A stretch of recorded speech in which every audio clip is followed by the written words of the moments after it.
population of the world is 6.7 billion. The average American makes $47,400 per year, or $130 a day. The population living on less than $10 per day, or $3,650 per year, is 5.15 billion, or 76% of the entire world. The population of people living on less than $2 a day, or $730 a year, is 2.8 billion, 41% of the entire world.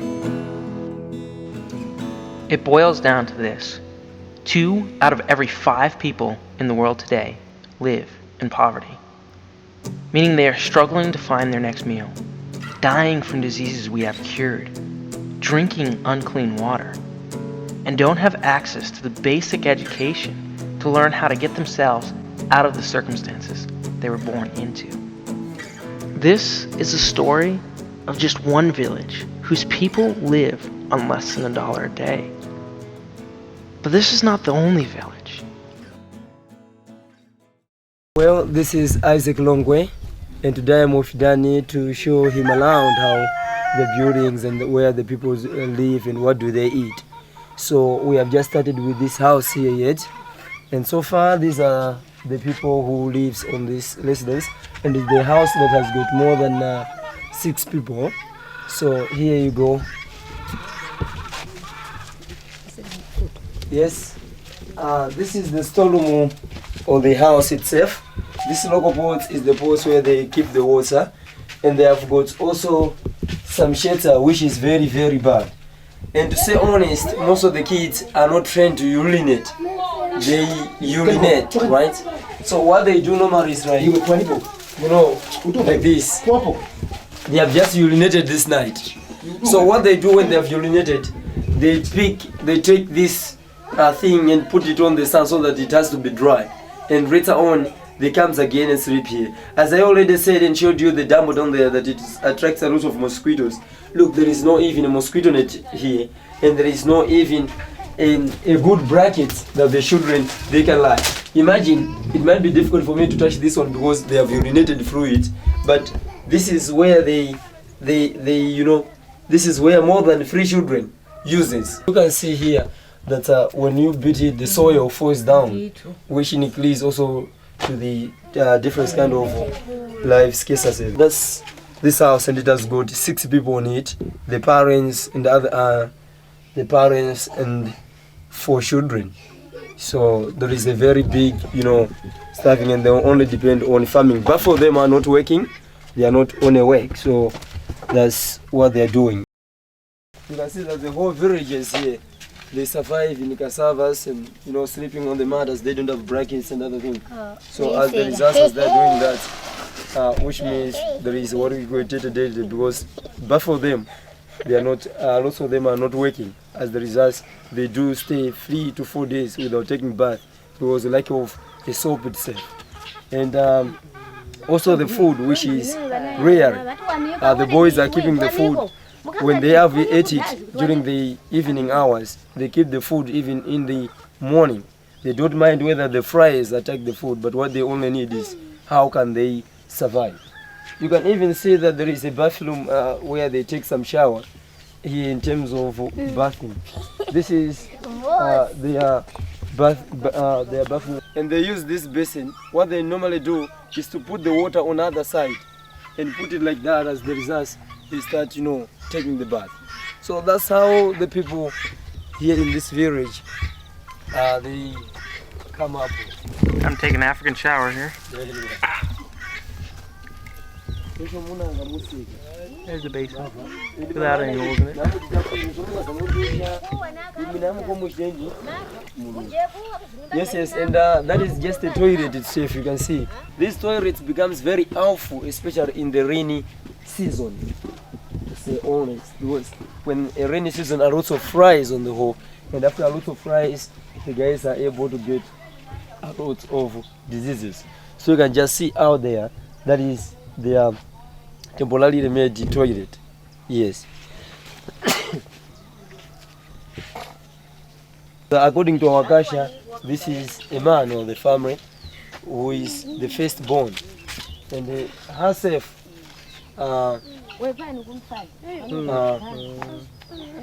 What's about you, Baba? These are the people who stays here on the. This is the mother, and this is the daughter, and this is the firstborn himself. So the others are just neighbors who have just come. Imagine being 15 years old and the head of your household because your father died from HIV/AIDS. This is not just the case for this young man, but millions across Africa. We visited house after house. And this is the owner of the house herself. Danny. Can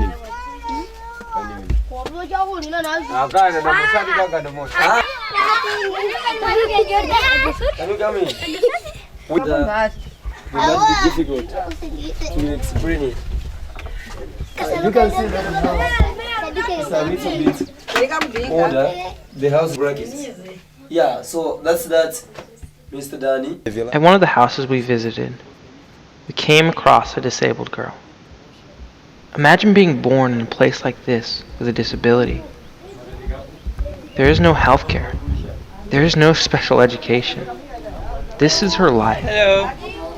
Each day, she sits here, Hello. waiting to die. Can I shake your hand? Hello.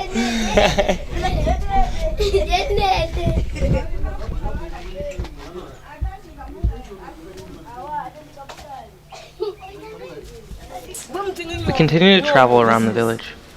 It seemed there was no difference from house to house. Everyone here lived day to day. No jobs, no source of income, no education, just surviving, eating the same thing every day. This is their garden of cassava garden. That's just over there, where these people they live, where they survive through for the lunch. Yes. Okay. The cassavas are thrown here. This is very smelling water, if you can see it, and you can smell by yourself. So when they're thrown here, they are being put there to dry. And when they have been put there to dry, they are able to pound it. How can they make a lunch? And there is a sieve. And after pounding it, they put cassavas. Those are dried cassavas that are just there. So after pounding it, they put it on a sieve, right, to separate from flour and others. And they have these things, right, where they normally sieve, so that they should only get flour. That's what happens in order for them to save their rice.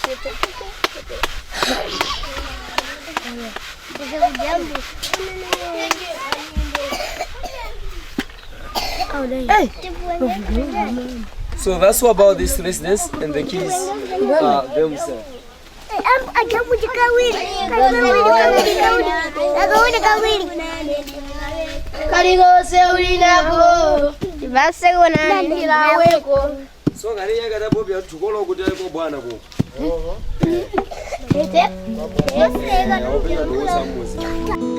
This is the finished product, Nsima, what they eat for every meal. As a result of eating the same thing day after day, with no proteins or vitamins in their diet, many of them have spots on their head where hair has fallen out, and blindness is all too common. It also makes them more susceptible to the sicknesses and diseases they are surrounded with on a daily basis. Despite all the hardships many of these kids face on a day-to-day basis, I was amazed at the amount of joy they had. At one point, as we traveled around, they all started singing and dancing.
What's the song about?